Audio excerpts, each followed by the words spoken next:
I know, it's been a long time.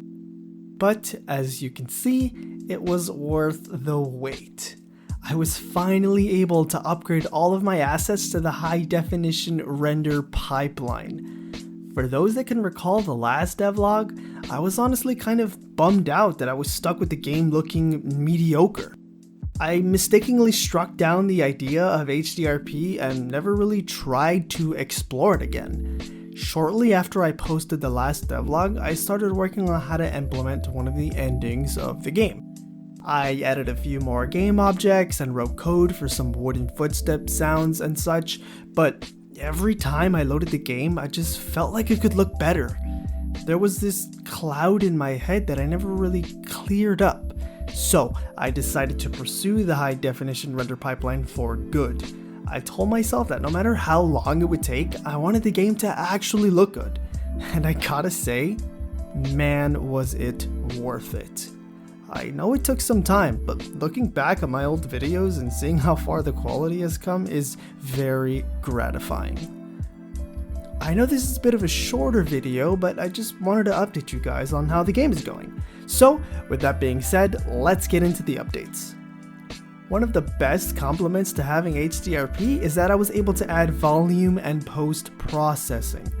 These reflections in the water as well as the lighting look awesome with these new changes. Another change you guys have probably noticed is that I added a few more touches to the world to make it more lively, as well as moved some things around. This door and storage area has been moved to the side of the lighthouse, and inside is a pretty important item that will help the player along the way. The small campfire in the woods pretty much stayed the same. However, I moved around the radio that once sat upon this log. This change was implemented to almost guide the player to look for clues to progress in the game. I also shifted around the gravestones that play an important part as well. And this is an entirely new section. And as I've stated before, I'll leave this up to your imagination. One thing I haven't talked about is the lack of UI. I know I made it a focal point of my last video, but the more I tested the game and had other ideas, I sort of realized that it was unnecessary to have UI. I thought it would be best to just let the player explore the world and see what does what. I do have an audio cue in place that will point the player in the right direction, but other than that, I wanted a real feeling of just plopping down into the world and exploring.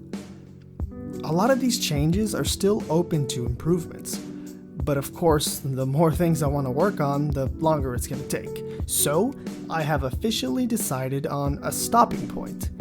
And honestly, I'm not too far behind. I'm really close to the first ending, and the second ending has some changes, but they aren't major.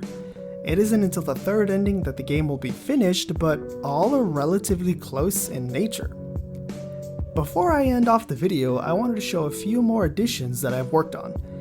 This is the new starting menu that also has volume and post-processing as well as a working option button.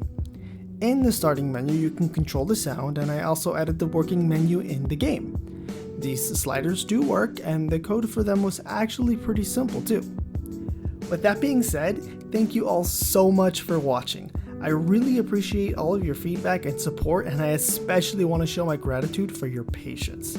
Thank you all once again, and always remember, keep the lights on.